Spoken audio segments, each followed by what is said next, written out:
Here we go again, Dallas Cowboy fans. Jerry Jones at it again last night, dropped another highly controversial bombshell on the National Football League. Out of nowhere, out of left field, he signed Aldon Smith. 1-year deal, $2 million base, $2 million in sack incentives. Aldon Smith will be 31 years of age in September. Has not played a single football game since November 15th of 2015. Once upon a time, for his first 4 years, Aldon Smith was as dominating a pass rusher as there was in the league.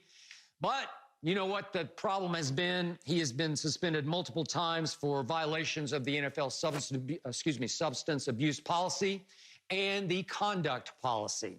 So RJ Glazer has been actively involved in Aldon Smith's recent recovery program. And Jay says that Aldon Smith has been clean and sober for the last 9 months. And Jay Glazer says that it has been incredible how much he has turned his life around. So I ask you, Hall of Famer Shannon Sharpe, after 4 years out of football, can you see Aldon Smith contributing at all to the 2020 Dallas Cowboys? Skip, I hope he can. Before I go any further, Skip, I shortchanged it. His first 2 years, Aldon Smith had the most sacks in NFL history through his first 2 seasons. Through his first 3 seasons, he had the third most behind Reggie White and Derek Thomas. That goes to show you the trajectory that this young man was on before the demons got a hold of him and sidetracked him. Skip, let this sink in. This is what I want people to do at home. Let's just say, for the sake of argument, you haven't worked out in a year. 1 year. You know how hard it is to get your body back in shape?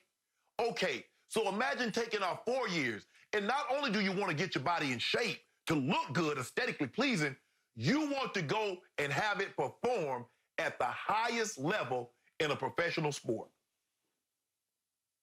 That's what Aldon Smith is up against. It's not easy. Trust me, Skip, that is the reason why, like when the offseason was rolling around, I would only take a month off.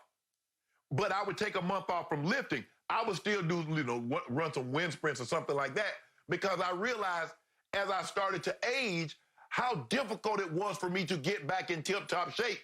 It started taking me, instead of 4 weeks or 6 weeks, it was taking me 8 weeks. It was taking me 10 weeks. I was like, nah, I can't do this. And I started taking off weight because I wanted to be lighter. Skip, it's just hard for me to believe a guy can miss that kind of time and come back and perform at an elite level. Now, I understand if he gives them 3.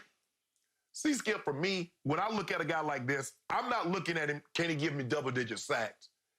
Can he have a game? Can he have a game or 2 in which he's disruptive? Skip, if he wins you a game, strip sack, they're driving, he gets a strip sack, you win the game, or he gets a sack that knocks them out of field goal range, that's probably be worth the signing, considering what you paid him. You paid him $2 million basically in base salary. If he can win you a game or 2, and that game or 2 might help you get into the playoffs, Skip, it would be worth it. I think we can't put it in the context, or we're going to see a double-digit sack, or we're going to see 19 sacks. No. Can he be disruptive enough to win you a game or 2 and get you to the playoffs? He might just be able to do that. I will take that. And I will be the first to admit to everybody watching, I'm desperate. I might be even more desperate than the Cowboys themselves are, because Robert Quinn was my sack master last year when I thought it was going to be DeMarcus Lawrence after he got $100 million. And DeMarcus played small last year. Maybe DeMarcus had a shoulder problem that was nagging all year, and maybe that slowed him down and handicapped him. But Robert Smith, I thought they could hold on to. And all of a sudden, Robert Smith got the deal of the century from the Chicago Bears, and there's no way Jerry could keep him after he had given Amari his $100 million, and he's going to have to give Dak whatever Dak ends up getting. So all of a sudden, glaring hole on the far side. Glaring hole on the far side of the line, no pass rusher. So I was hoping that because the new CBA says you cannot be suspended for a positive marijuana test, that Randy Gregory would get reinstated and that he would be that guy. I don't think Randy Gregory is an every down kind of guy. He's a little smaller. He's not as physically dominant as Aldon Smith is, or at least was.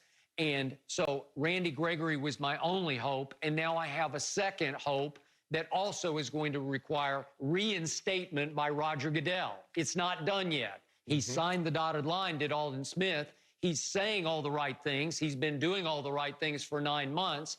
But now I have two sort of long shots together who might be able to give me some shot at the offside pass rusher from DeMarcus Lawrence.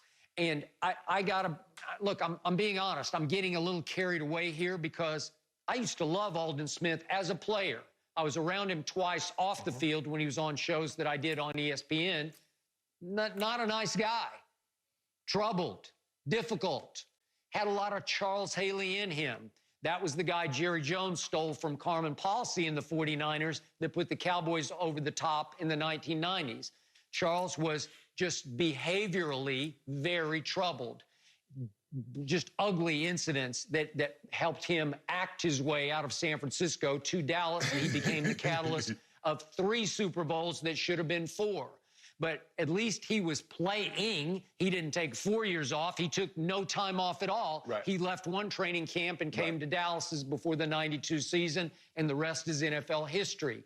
But in this case, Aldon Smith was just like Charles. I had a lot of trouble as a reporter, as a journalist, with Charles off the field. A lot of trouble. We clashed constantly. But I loved him as a player. Same with Aldon Smith. I clashed with Aldon on TV, on First Take on ESPN. But on the field, my God, every time I watched 99, he leaped off my TV screen because he was 6'5", 265, maybe 270-ish.